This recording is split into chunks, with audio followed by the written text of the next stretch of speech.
I said I'm ballin', I'm ball, I'm ball, I'm ball, I'm ballin', I'm ball, I'm ball, I'm about my own thing. I'm about my own thing. I'm about it, bout it, bout it. I tell her to suck, she gon' suck me. I tell her bring it back, she gon' bump me. She get buck wild, I'm a buck. Hey yo, what's good, you guys? Y'all already know who it is, man. It's Boomer with Ballystarr, and today we get into Minchin. If I Didn't Have You. You feel me? So this is the full uncut version. You feel me? So yeah, without further ado, let's get straight on into it, man. Bow! I'm not doing this. Alright, let's get it, gang.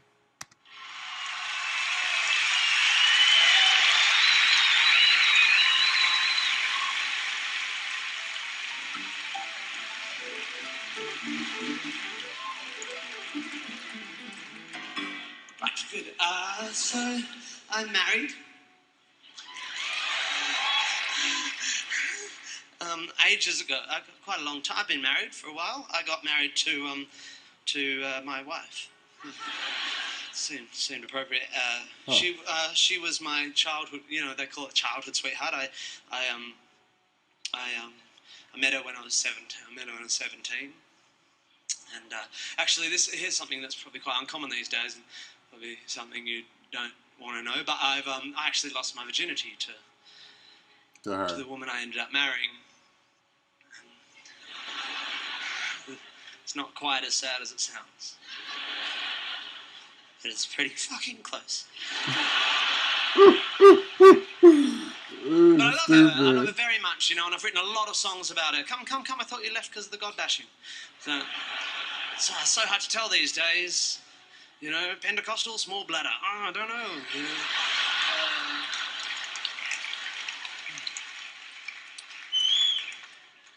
I've written a lot of songs for Sarah, for that is her name, over the years, and I always try to include one in my show just as a sort of thank you, really, because I just can't imagine my life without her, basically, and so this is for you, Sarah. It's called If I Didn't Have You.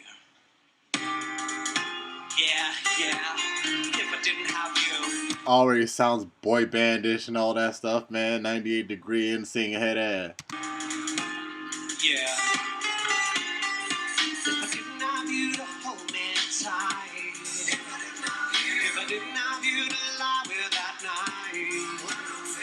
If I didn't have you to share my sighs and to kiss me and try. Share my size? Hold on, what? If I didn't have you to lie with that night.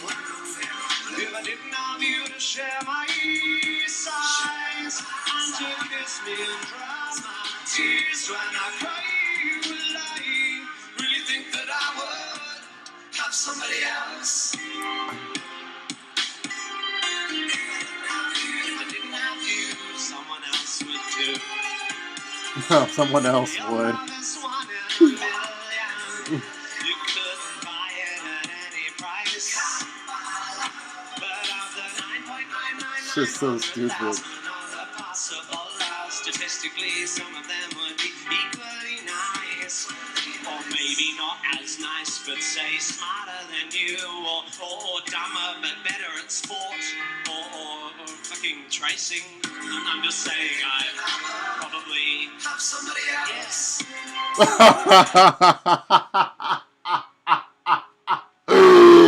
Hold on, man. Run that back, yo. Better at sport or fucking tracing. Tracing. I'm just saying, what? Probably have somebody else. Yes. Yeah.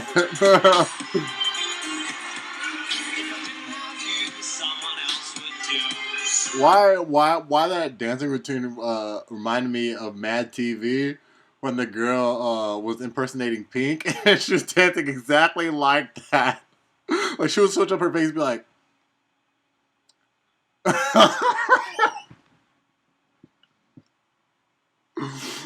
hell no. If I were a rich man. Hell no, exactly like face and all. I guess I would be with a surgeon or a model or a rally of the Royals or a Kennedy or an infomaniacal Hold on, if I were a rich man. I guess guess I would be with a surgeon or a model or a rally of the Royals or a Kennedy or an infomaniacal exhibitionist heiress to a large chain of hotels. If I were a rich man, maybe I would fiddle with the rich man girls. I'm not saying that I'd not love you if I was wealthy or handsome, but realistically, there's lots of fish in the sea, and if I had a different rod, I would conceivably land some. Even though I'm fiscally consistently pitiable and considerably less Brad Pitt than Brad Pitiful, am I really so poor and ugly that you think only you could possibly love me? And I think that I would probably have somebody else.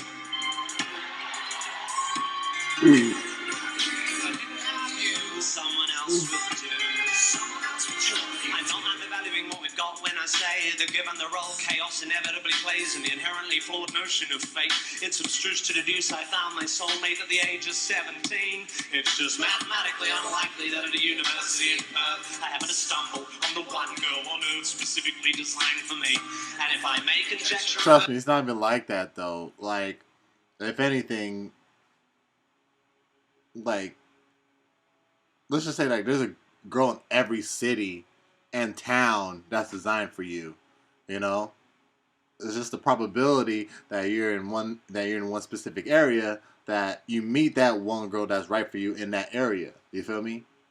So if anything, that could be a girl for you in like every 5 to 10 blocks of the city or town you're in. You know?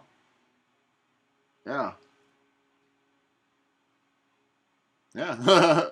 I mean, it all comes down to, like, you know, who you are as a person, what you like to do and all that, you know, like what groups you like to, you know what I'm saying, or like, let's say, I don't know, like conventions or parties or whatever, you know what I'm saying, what kind of groups you like to hang around and all that, you know what I'm saying, so it's like, boom, you know, you hang around that certain group, you know, you find a person that likes the same things as you do, you find out that you have more in common, and yeah, boom, you know what I'm saying? Or opposites attract. You go to that group or to that setting, and you find out you find someone completely different than you, but you can't help the magnetic attraction. You feel me? So that could be that can happen as well. So honestly, it's all about probability. It's just the fact that your wife, they met at 17, happened to be one of many that was right for you. You feel me? So honestly, it's not even looks, you know what I'm saying? That's just like 1/4 the battle. Further objection, love has nothing to do with destined likely that at a university in Perth I happen to stumble on the one girl on earth specifically designed for me. And if I may conjecture a further objection, love has nothing to do with destined perfection. The connection is strengthened, the affection simply grows over time, like a flower or a mushroom or a guinea pig or a vine or a sponge or bigotry. Bigotry. And love is made more powerful by the ongoing drama of shared experience and the synergy of a kind of symbiotic empathy or something. So I trust it goes without saying that I would feel really very sad if tomorrow you would fall off something high or catch something bad. But I'm just saying, I don't think you're special. I mean, I think you're special, but you fall within a bell curve. I mean, I'm just saying, probably have somebody else. I think you are unique and beautiful. You make me happy despite being around.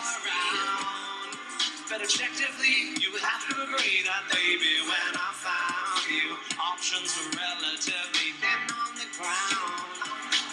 You're lovely, but there must be girls as lovely as you and maybe more open to spanking or fucking table tennis. I'm just saying, probably have somebody else. I mean, I reckon it's pretty likely that if, for example, my first girlfriend Jackie hadn't dumped me after I kissed Winston's ex-girlfriend Nia at Steph's party back in 1993, enough variables would probably have been altered by the absence of that event to have meant the advent of a tangential narrative in which we don't meet, which is to say there exists a theoretical, hypothetical, parallel life where what is not as it is, and I'm not your husband and you are not my wife, and I am a stuntman living in LA, married to a small blonde Portuguese skier who, when she's not training, does abstract painting, practices yoga and brews her own beer, and really likes making home movies and suffers neck-down alopecia. But with all my heart and all my mind, I know one thing is true. one life, just one love, and my love, that love is you. And if it wasn't for you, darling, you possibly have somebody else. I love that hook. Have somebody else. Oh shit. And if it wasn't Hold on, for one more you, time. darling, you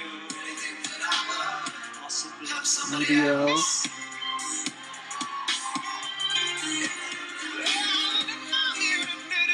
Someone else would try to do the motherfucker, yeah. Hold on, what did he say? He's a motherfucker. Someone else would try to do the motherfucker, yeah. Have somebody else. Hey. So I wrote that song because I thought after all the nastiness, I should write something that wouldn't offend anyone, you know. But there's always one, you know. I came out of my show a couple of months ago. I first started performing that song, and there was a girl, a young woman, waiting to talk to me, 19 or 20, I reckon. And at some point, I said, "So, do you enjoy the show?" And she said, "Yeah, it's really good, mostly." And I went, "Okay, what didn't you like?" And she said, "It's just, I liked it all. It's just that if I didn't have you, the sexist one, you know, I just don't like that sort of sexist comedy. I just don't find it funny." I was just sitting there the whole time thinking, what it would be like, you know, being your wife, being the subject of such a sexist song. And I said, "Oh, you studying feminism at uni?"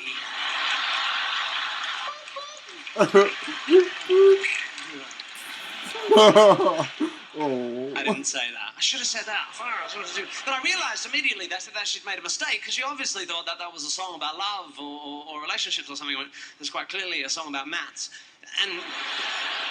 And also, I thought, well, what a hypocrite, you know, because actually, if you think about it, she was being sexist in making the rather condescending assumption that my wife as a woman couldn't handle that, you know, sort of humour, that my wife is some kind of wilting flower of a woman who cowers in the corner of my kitchen as I periodically beat her with bags of comedy oranges. But that's not the case. I mean, Sarah and I share a sense of humour. Obviously, we've been together almost half our lives. She made me like this. She made me like this. However, if anyone still thinks I'm sexist, I'll give you an example of Sarah's sense of humour, just to clear it up. A little bit of backstory for this one. A couple of years ago, Sarah and I went and did a baby, and it was good. You should definitely do one if you want. But I want to tell you something, because I didn't know this, right? When you first get your first baby, when they're little things, first couple of months, you spend your whole life scared shitless, because tiny babies, they sleep all the time, and when they sleep like this. They go.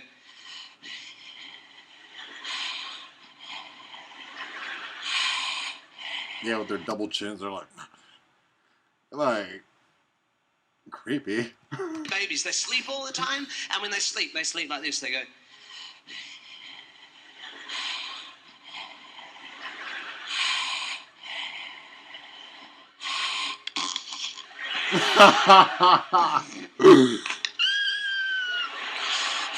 No. Not the animal noises.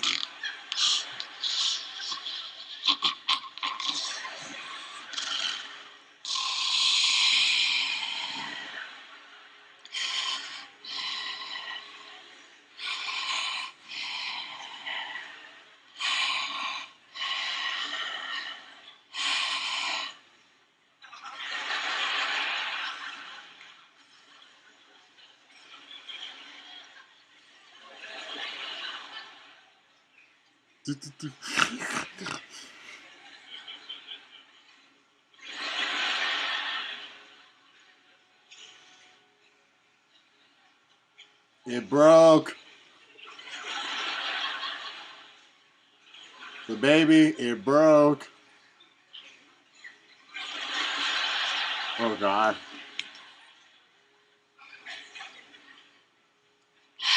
Fuck you, baby!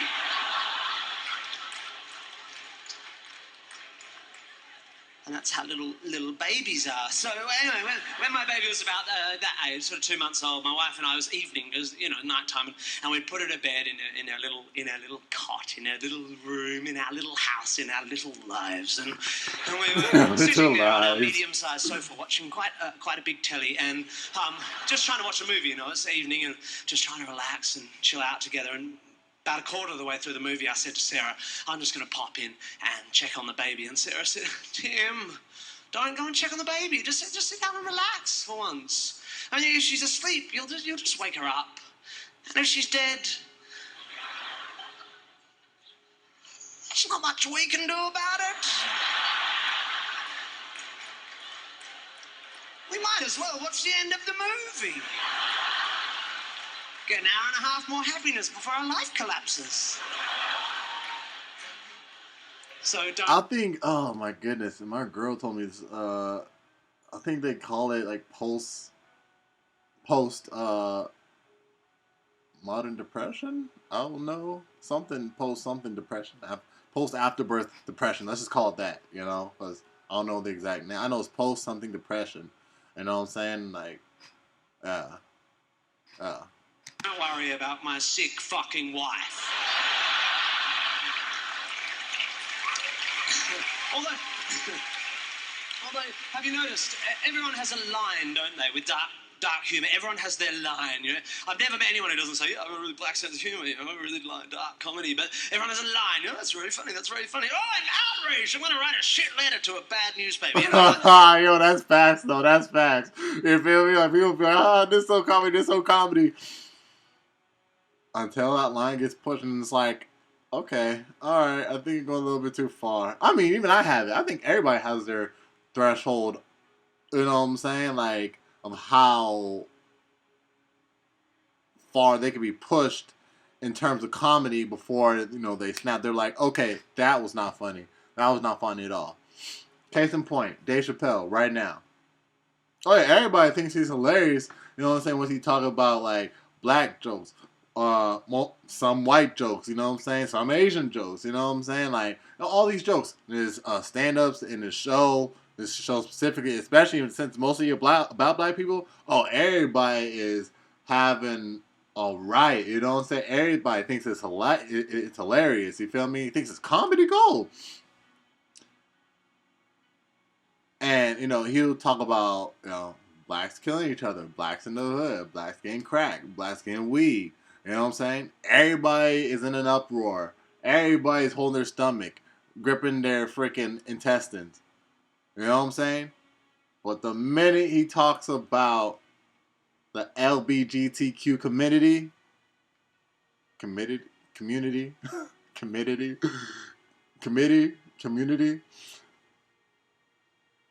there's that threshold of all mostly all the people in America? A lot of people in America. Perhaps the world. You know what I'm saying? There's that threshold that gets, that line that gets crossed. And it's like, why is it at the LGBTQ the line is crossed there? You know what I'm saying? It's because they don't live in the hood. They don't kill each other. So the more relatable, and of course the fact that, the LGBTQ, you know what I'm saying? That's more accepted now. Like, I'm talking like, it's like praise now, you know what I'm saying? So they have a diplomatic immunity. So, yeah, I mean, everybody has a threshold of dark humor, you know what I'm saying? It's just crazy, you feel me? I just think the whole thing is crazy to me. But, it is what it is. Again, we all have our lines, even me included, you feel me? So, ain't no judgment here. I find that line difficult to navigate. I always have, even in my private life, and still. Just a few months ago, I was in my kitchen, and my baby, who at that stage was not quite 2, was just wandering around the kitchen. I was making a sandwich. I noticed she'd found something and stuck it in her mouth. They push in the mouth. I said, "Darling, come here. What have you got? What have you got in your mouth there? Spit it out. Spit it out. Spit it out. Good girl." Darling, you don't put coins in your mouth. Coins are dirty, aren't they? Coins are yucky. Yeah, you don't put coins in your mouth. Your mouth is for food. And a little later on, cock. See? Fucking knew that was funny, right? That's funny, isn't it? Exactly, but my...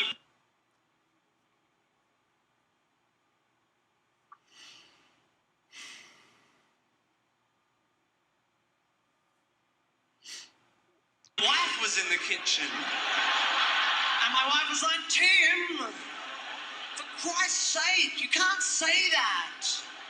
She might like pussy." He might like pussy. Got the option out there. Like, what?